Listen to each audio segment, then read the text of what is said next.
नमस्कार, आप देख रहे हैं इंडिया न्यूज। मैं हूं आपके संग प्रद्युम्न शर्मा। बुलेटिन की शुरुआत करेंगे फटाफट 100 के साथ। यूपी में बड़े पैमाने पर पुलिस उप अधीक्षकों के तबादले हुए हैं। 111 उप अधीक्षकों के हुए हैं तबादले। डीजीपी मुख्यालय ने जारी की है सूची। कोरोना संक्रमण काल के बीच प्रदेश स्तर पर सबसे बड़े बीएड की संयुक्त प्रवेश परीक्षा संपन्न हुई है। इस दौरान कई केंद्रों पर शारीरिक दूरी के नियमों की धज्जियां उड़ाई गई हैं।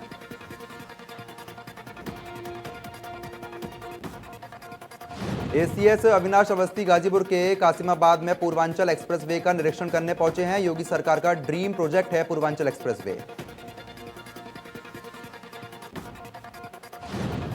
अपर मुख्य सचिव गृह सूचना एवं मुख्य कार्यपालक अधिकारी अविनाश कुमार अवस्थी प्रदेश की महत्वाकांक्षी पूर्वांचल एक्सप्रेसवे की योजना की हकीकत देखने सुल्तानपुर पहुंचे हैं। इस दौरान उन्होंने न सिर्फ कराए गए कार्यों का निरीक्षण किया है, बल्कि अब तक हुए कार्यों की समीक्षा बैठक भी ली है।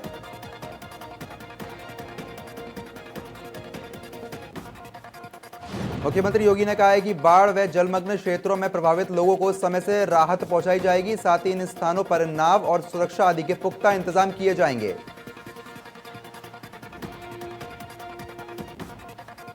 सीएम ने कहा है कि कोरोना से प्रभावित लोगों को अस्पताल पहुंचाने के लिए फौरन एम्बुलेंस उपलब्ध हो, इसके लिए कमांड एंड कंट्रोल सेंटर्स को प्रभावी बनाया गया है।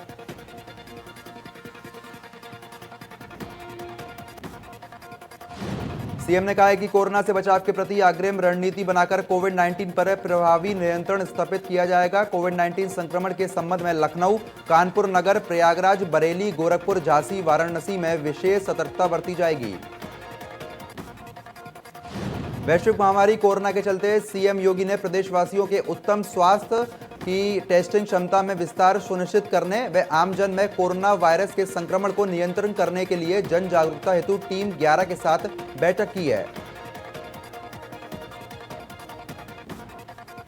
एसीएस चिकित्सा एवं स्वास्थ्य अमित मोहन प्रसाद ने कहा है कि प्रदेश में ई संजीवनी पोर्टल का लगातार प्रयोग किया जा रहा है। कल 1495 लोगों ने ई संजीवनी पोर्टल का प्रयोग करते हुए डॉक्टर की सलाह ली है।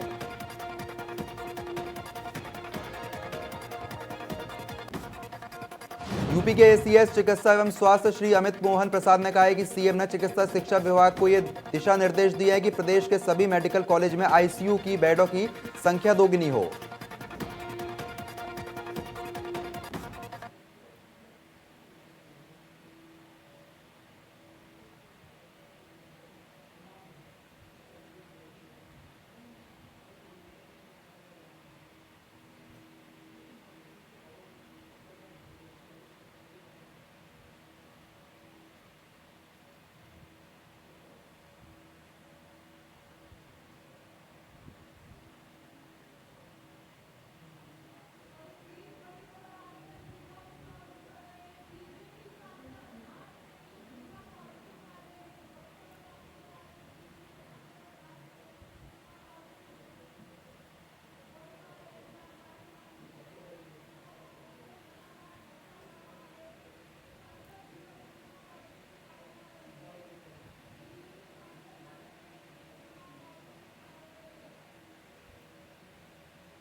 और वहीं अखिलेश यादव ने साइकिल के साथ ट्वीट की अपनी फोटो। कहा है कि 2022 तरक्की की बात साइकिल के साथ।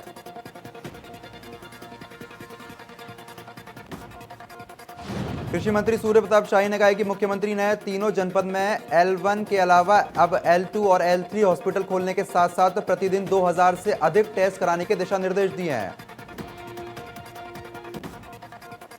सूर्य प्रताप शाही ने साथ ही कहा है कि वेंटिलेटर और अन्य मशीनों भी बढ़ाने के लिए उन्होंने कहा है ताकि कोरोना संक्रमित मरीजों को बचाया जा सके। इसके अलावा RT-PCR टेस्ट कराने के दिशा निर्देश भी दिए। 5 अगस्त को अयोध्या में भगवान राम के भूमि पूजन के बाद शिकोहाबाद में एक लेखपाल को पटाखे फोड़ना भारी पड़ गया है। दरअसल भूमि पूजन के बाद लेखपाल ने खुशी का इजहार करते हुए पटाखे फोड़े तो स्थानीय पुलिस ने उसको उठाकर थाने ले गई और जमकर मारपीट की। जालौन में पुलिस की पिटाई से आहत लड़की ने फांसी लगाकर खुदकुशी कर ली है। पूरा मामला उरई नगर इलाके का है, जहां मोबाइल की दुकान पर कुछ लड़कों ने लड़की के साथ बदतमीजी की थी। जालौन पुलिस ने उसकी पिटाई की है। छेड़छाड़ से आहत होकर लड़की ने घर में फांसी लगाकर आत्महत्या कर ली है। आत्महत्या करने के बाद परिजनों और स्थानीय लोगों ने कोतवाली पहुंचकर हंगामा किया। कानपुर में 20 सड़क लोग आपस में भिड़ गए हैं। उसके बाद जमकर लाठ घूंसे चले हैं और लाठी डंडे चले हैं। फिलहाल इसका वीडियो सोशल मीडिया पर जमकर वायरल हो रहा है।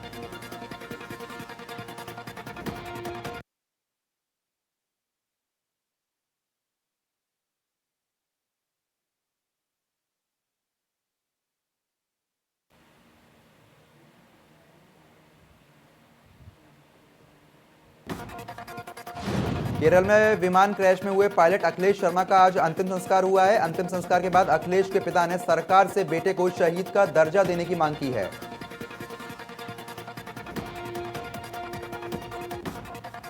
मृतक अखिलेश की परिजनों ने अखिलेश की पत्नी को एयर इंडिया ऑफिस में सरकारी नौकरी देने की मांग की है। इतना ही नहीं, पिता ने आरोप लगाया है कि मथुरा से दो मंत्री हैं, कई विधायक हैं, सांसद भी हैं, लेकिन हमारे दुख में शरीक होने कोई नहीं आया।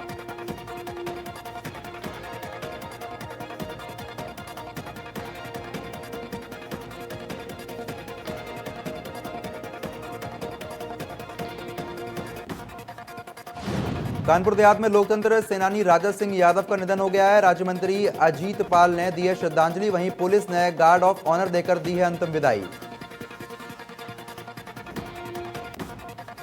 कानपुर में काशीराम अस्पताल में 2 मरीजों की मौत हुई है। एक मरीज के परिजनों ने जमकर हंगामा किया है। परिजनों ने शव लेने से इनकार किया है।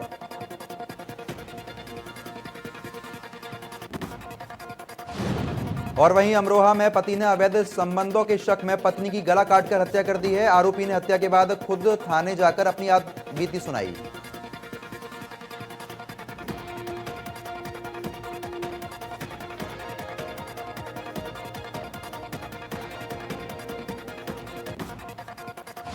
एटा के कोतवाली इलाके में मकान में युवक का शव लटका हुआ मिला है, जिसके बाद इलाके में हड़कंप मच गया है। परिवारों लोगों ने पुलिस को सूचना दी है।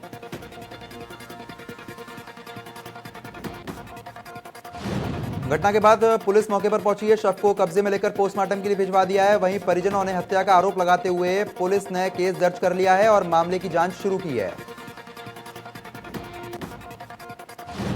उन्नाव के अजगैन कोतवाली इलाके में फिर दिखा रफ्तार का कहर। परिवहन निगम की बस और ट्रक में हुई है टक्कर। हादसे में बस ड्राइवर की मौत हुई है, 30 यात्री गंभीर रूप से घायल।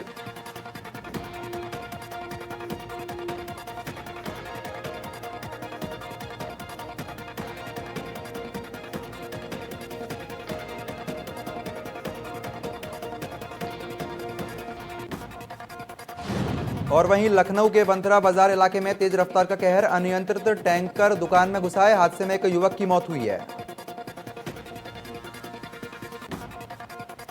महोबा के सदर कोतवाली इलाके में ट्रक और बाइक की टक्कर हुई है। हादसे में महिला की ट्रक ने कुचलकर उसको मौत के घाट उतारा है। बाइक चालक गंभीर रूप से घायल हुआ है। फतेहपुर में हुसैनगंज थाना इलाके में खाना खाते समय करंट की चपेट में आने से युवा दंपत्ति की मौत हो गई है। घटना की जानकारी होते ही ग्रामीणों की भीड़ जुट गई है। ग्रामीणों की सूचना पर पुलिस मौके पर पहुंची है। शव को पोस्टमार्टम के लिए भिजवाया है। लखनऊ के सरोजनी नगर में 1 लाख का इनामी बदमाश हनुमान पांडे को यूपी एसटीएफ ने किया है ढेर। मुख्तार अंसारी गैंग का बड़ा शूटर था हनुमान पांडे। बीजेपी विधायक कृष्णनंद राय हत्याकांड में आरोपी था हनुमान पांडे, जो कि मुख्तार अंसारी और मुन्ना बजरंगी का करीबी बताया गया है। नोएडा पुलिस और बदमाशों के बीच मुठभेड़ हुई है। इसी दौरान 2 बदमाशों को गोली लगी है। दोनों बदमाशों को अस्पताल में भर्ती कराया है। बदमाशों के पास से तमंचा और कारतूस बरामद। इटावा के बरथाना मार्ग थाना इलाके में पुलिस और बदमाशों के बीच मुठभेड़ हुई है। स्ट्रीट शीटर सुशांत घायल हुआ है। 3 दिन पहले सुशांत ने की थी किसान की हत्या। फिरोजाबाद पुलिस ने ऑनलाइन ठगी करने वाले गिरोह का पर्दाफाश किया है। आरोपी अमित सक्सेना को पुलिस ने गिरफ्तार किया है। हरियाणा, आगरा, बिजनौर, लखनऊ, नोएडा में उसके खिलाफ केस दर्ज हैं। आरोपी ठग पर कई जिलों में 11 से ज्यादा केस दर्ज हैं। 6 कंपनियों का डायरेक्टर बना हुआ बैठा था अमित सक्सेना।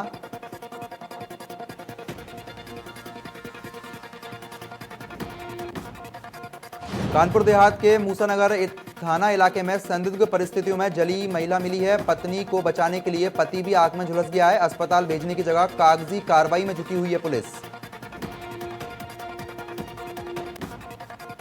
रामपुर पुलिस अधीक्षक शगुन गौतम के पीआरओ और थाना सिविल लाइन प्रभारी समेत कई थानेदारों को यूसीजी नंबरों पर एक के बाद एक अंतर्राष्ट्रीय फोन कॉल आई है, जिसमें 2 समुदायों में दंगा भड़काने की बात की गई है। फिलहाल पुलिस अफसर जांच कर रहे हैं।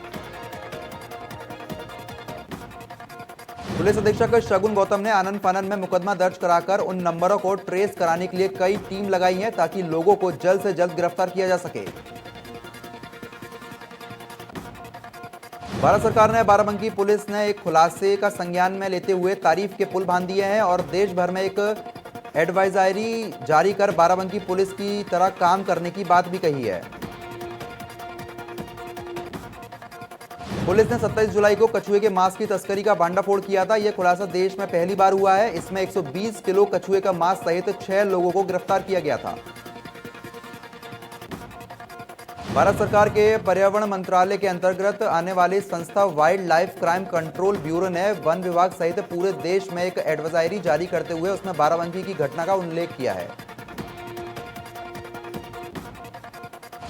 बागपत में पुलिस और आबकारी विभाग ने नकली शराब बनाने वाली फैक्ट्री का भांडाफोड़ किया है। पुलिस को मौके से बड़ी मात्रा में अवैध शराब बरामद की है। जब्त की गई शराब की कीमत लाखों रुपए में बताई जा रही है। पुलिस ने 4 शराब तस्करों को भी गिरफ्तार किया है। उनसे पूछताछ लगातार की जा रही है। बताया जा रहा है कि बागपत, मेरठ, शामली सहित कई इलाकों में शराब बेची जा रही थी। बलिया में घाघरा नदी खतरे के निशान से ऊपर बह रही है। वहीं बलिया की 4 तहसीलों के 34 गांव प्रभावित हो चुके हैं। बलिया के जिलाधिकारी का कहना है कि बांध को बचाने और स्थानीय लोगों की मदद के लिए जिला प्रशासन मुस्तैदी से जुटा हुआ है। बांध से रिसाव को रोकने के लिए बाढ़ विभाग लगातार कोशिश कर रहा है। घाघरा का पानी से बांध को बचाने के नाम पर बाढ़ विभाग मानकों की जमकर धज्जियां उड़ा रहा है। रिसाव की जगह सफेद बालू और गिट्टी डाली जा रही है, जो घाघरा की प्रचंड धार को रोकने में नाकाफी साबित हो रही है। फतेहपुर के बहुआ गाजीपुर रोड की जर्जर अवस्था और जानलेवा गड्ढों के चलते हर दिन हादसे होते हैं। इस दुर्घटना के विरोध में गुलाबी गैंग लोकतांत्रिक के अध्यक्ष हेमलता पटेल के साथ संगठन की महिलाओं ने सड़क पर जलमग्न हुए गड्ढों में धान की रुपाई करते हुए अनोखे अंदाज में आंदोलन किया है। विरोध प्रदर्शन की अगुवाई करते हुए संगठन की अध्यक्ष हेमलता पटेल ने कहा है कि गड्ढा युक्त सड़क के कारण आए दिन दुर्घटनाएं होती हैं, लेकिन शासन प्रशासन कोई ठोस कदम नहीं उठा रहा है। और वहीं आगरा में मौसम ने अचानक करवट ले ली है। लोगों को भारी गर्मी से राहत मिली है। बच्चों सड़कों पर निकलकर बारिश का मजे लेते हुए देखे गए हैं। अचानक हुई बारिश से आगरा का तापमान काफी नीचे गिर गया है। उत्तराखंड के सीएम त्रिवेंद्र सिंह रावत ने ट्वीट कर पीएम मोदी का आभार जताया है। पीएम मोदी ने किसानों के लिए छठी किस्त अदा की है। पीएम ने किस्त के साथ 1 लाख करोड़ की लागत से एग्री इंफ्रा फंड की घोषणा भी की है। आपको बता दें कि इस कदम से कृषि और कृषि आधारित वैल्यू चेन की प्रगति होगी और सभी किसानों को फायदा होगा, जिसका सीएम त्रिवेंद्र सिंह रावत ने धन्यवाद किया है। मसूरी विधायक गणेश जोशी ने कांग्रेस पर हमला बोलते हुए कहा है कि कांग्रेस मुद्दा विहीन हो चुकी है, जिसको लेकर लगातार सवाल कर रही है। उन्होंने कहा है कि प्रधानमंत्री नरेंद्र मोदी के नेतृत्व में भाजपा द्वारा किए गए सभी वादों को पूरा किया गया है। गणेश जोशी ने कहा है कि राम जन्मभूमि निर्माण को लेकर कांग्रेस राजनीति कर रही है। उन्होंने कहा है कि राहुल गांधी हमेशा राम मंदिर के खिलाफ रहे हैं। वहीं उनके पिता राजीव गांधी द्वारा वोट बैंक के लिए राम मंदिर के दरवाजे खुलवाए गए थे।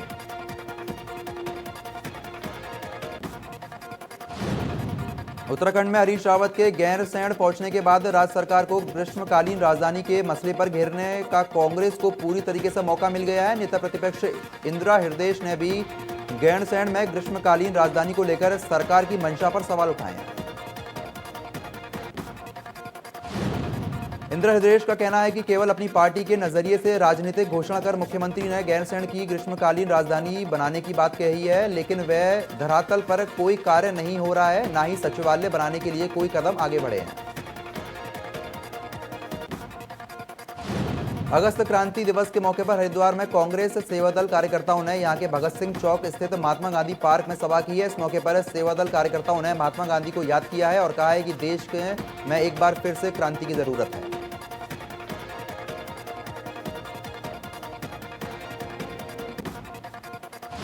बारिश के चलते हल्द्वानी और उसके आसपास के इलाकों में जनजीवन बुरी तरीके से प्रभावित है। पहाड़ों में हुई तेज बारिश से नदी, नालों और बरसाती नदियों का जलस्तर बढ़ गया है।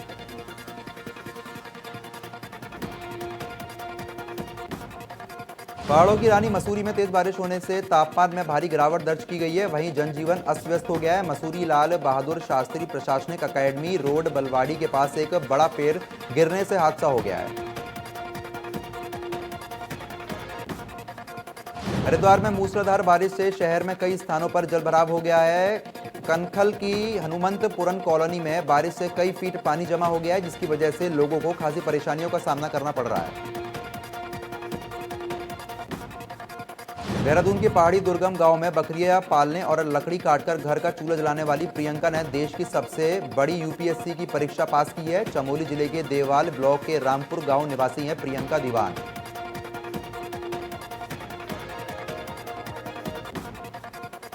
मसूरी मनसाराम क्रिकेट मैदान में बच्चों के बीच फुटबॉल खेलने को लेकर दो पक्षों में जमकर विवाद हो गया है। देखते ही देखते विवाद बड़े लोग भी उसमें कूदे गए हैं, जिसमें मामले ने उग्र रूप ले लिया है और देर रात दो पक्षों के बीच जमकर कहासुनी हुई है। फिर एक दूसरे के खिलाफ नारेबाजी करने लगे हैं। रामनगर में कोरोना के संक्रमण के चलते बंद बाजार को खोलने के लिए व्यापारी और प्रशासन आमने सामने आ गए हैं। व्यापारियों ने सोमवार को बाजार खोलने का ऐलान कर दिया। आपको बता दें कि कोरोना केस सामने आने के बाद 25 जुलाई को बाजार की ज्वाला लाइन और 3 अगस्त को पूरा बाजार बंद कर दिया गया था। रुड़की की धनौली पुलिस ने हत्या के मामले में फरार चल रहे एक अभियुक्त को गिरफ्तार कर लिया है। घटना का खुलासे को लेकर एसएसपी हरिद्वार के निर्देश पर थाना अध्यक्ष कलियर के नेतृत्व में पुलिस टीम का गठन किया गया था। प्रधानमंत्री नरेंद्र मोदी ने एग्रीकल्चर इंफ्रास्ट्रक्चर फंड के तहत वित्तीय सुविधाओं का ऐलान किया है। प्रधानमंत्री मोदी ने वीडियो कॉन्फ्रेंसिंग के माध्यम से पीएम किसान योजना की अलग अलग सुविधाओं का ऐलान किया। इसी के साथ प्रधानमंत्री ने वर्चुअल कार्यक्रम में एग्रीकल्चर इंफ्रास्ट्रक्चर फंड के तहत 8.5 करोड़ से ज्यादा किसानों को 17,000 करोड़ रुपए की राशि जारी की है। प्रधानमंत्री ने कहा है 8.5 करोड़ किसान परिवारों को एक खाते में पीएम किसान सम्मान निधि के रूप से 17,000 करोड़ रुपए ट्रांसफर करते हुए मुझे बहुत संतोष हो रहा है।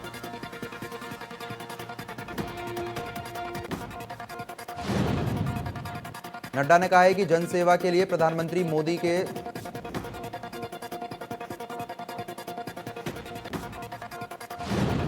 रक्षा मंत्री राजनाथ सिंह का बड़ा ऐलान। कहा है रक्षा क्षेत्र में 101 उपकरण भारत बनाएगा। अगले 6 से 7 साल में 4 लाख का करोड़ ऑर्डर। 101 रक्षा उपकरणों के आयात पर रोक लगाने के केंद्र के ऐलान से देश की शीर्ष औद्योगिक संस्था फैक्ट्री गदगदा गई है।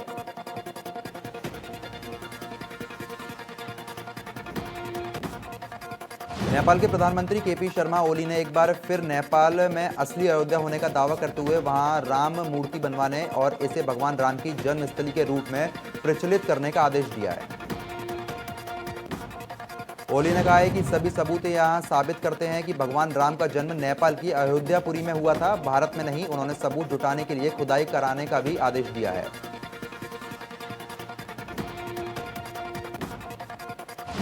पूर्व कांग्रेस अध्यक्ष राहुल गांधी हर मौके पर केंद्र सरकार को कटघरे में खड़ा कर देते हैं। अब उन्होंने युवाओं में बेरोजगारी का मसला उठाया है। युवा कांग्रेस स्थापना दिवस के मौके पर 9 अगस्त को राहुल गांधी ने बेरोजगारी का सवाल उठाया था। ट्विटर पर जारी वीडियो में राहुल गांधी ने कहा है कि जब नरेंद्र मोदी प्रधानमंत्री बने थे तो उन्होंने देश के युवाओं से वादा किया था कि 2 करोड़ युवाओं को वो रोजगार देंगे। हर साल बहुत बड़ा सपना दिखाया था, लेकिन सच्चाई निकली। नरेंद्र मोदी की नीतियों ने 14 करोड़ लोगों को बेरोजगार बना दिया।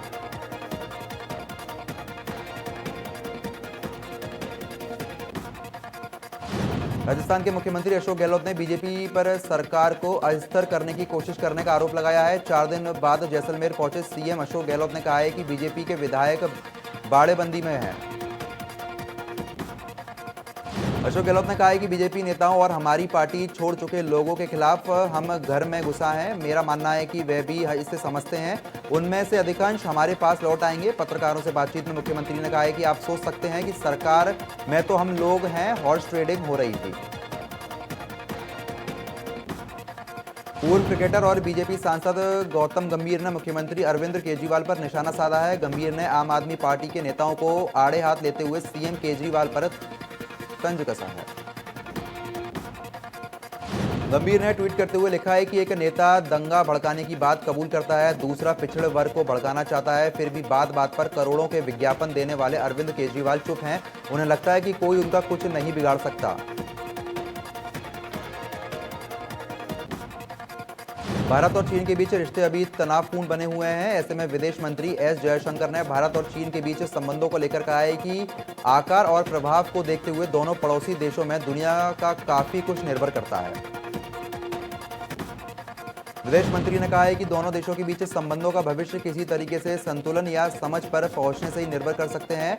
CII शिखर सम्मेलन में ऑनलाइन कार्यक्रम के दौरान जयशंकर ने कहा है कि दोनों देशों के बीच समस्याएं हैं जो अच्छी तरह परिभाषित हैं।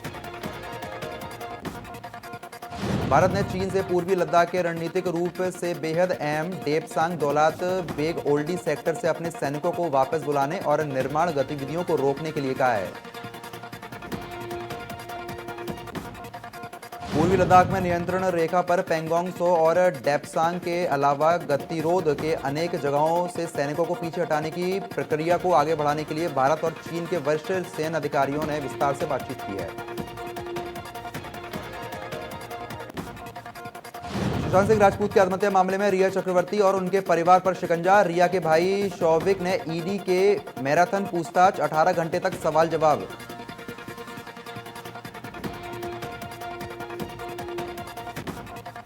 देश में कोरोना का कहर लगातार जारी है। 24 घंटे में 65,156 नए केस सामने आए हैं। कोरोना मरीज की संख्या 21,51,000 के पार हो गई है। कोरोना से अब तक 40,000 से ज्यादा लोगों की मौत हुई है। देश में 6,28,000 से ज्यादा कोरोना के एक्टिव केस है, जबकि 14,79,000 से ज्यादा मरीज ठीक होकर घर लौट गए हैं। 24 घंटे में 875 लोगों की मौत हो गई है। यूपी में तेजी से बढ़ रहा है कोरोना मरीजों का आंकड़ा। पिछले 24 घंटे में 4,800 नए केस आए हैं। प्रदेश में कोरोना मरीजों का आंकड़ा 1,18,000 के पार पहुंच गया है। यूपी में कोरोना वायरस के चलते एक दिन में सबसे ज्यादा 47 लोगों की मौत हुई है। प्रदेश में 46,000 के करीब कोरोना एक्टिव केस बताए गए हैं। उत्तराखंड में भी कोरोना तेजी से अपने पैर फैला रहा है। अपना 24 घंटे में 501 नए कोरोना संक्रमित केस मिले हैं। प्रदेश में कुल कोरोना मरीजों की संख्या 9,402 पहुंची है। प्रदेश में कोरोना एक्टिव केस की संख्या 3,000 से ज्यादा है, जबकि कोरोना के चलते 117 लोगों की मौत हो गई है। पिछले 24 घंटे में 5 लोगों की मौत हुई है। और वहीं महाराष्ट्र में कोरोना अपना कहर बरपा रहा है। पुणे में पिछले 24 घंटे में कोरोना के 12,822 नए पॉजिटिव केस सामने आए हैं। महाराष्ट्र में कोरोना एक्टिव केस की संख्या 1,47,822 है। कोरोना वायरस से ठीक होकर 3,38,362 लोग घर लौटे हैं। तमिलनाडु में कोरोना के मरीजों की संख्या तेजी से बढ़ी हुई है। 24 घंटे में 800 से ज्यादा मरीज सामने आए हैं। प्रदेश में मरीजों की कुल संख्या 2,90,907 पहुंची है। आंध्र प्रदेश में तेजी से बढ़ रहा है कोरोना मरीजों का संख्या। पिछले 24 घंटे में 10,880 नए मामले सामने आए हैं। प्रदेश में कुल कोरोना संक्रमितों की संख्या पहुंची है 2,17,000 के पार। कर्नाटक में भी कोरोना तेजी से पसर रहा है। पिछले 24 घंटे में 7,1700 नए मामले सामने आए हैं। देश की राजधानी दिल्ली में भी कोरोना का कहर लगातार जारी है। पिछले 24 घंटे में 1,300 नए केस सामने आए हैं। दिल्ली में मरीजों की कुल संख्या 1,45,427 पहुंची है। बिहार में तेजी से बढ़ रही है कोरोना मरीजों की संख्या। पिछले 24 घंटे में 3,934 मरीज सामने आए हैं।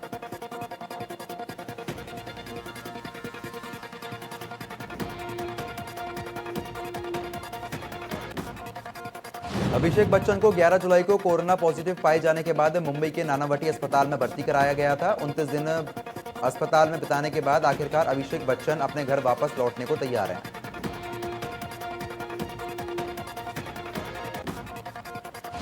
बिग बॉस के 14वें सीजन का प्रोमो रिलीज हो गया है। प्रोमो में सलमान खान एक बार फिर उसी अपने धांसू अंदाज में नजर आ रहे हैं।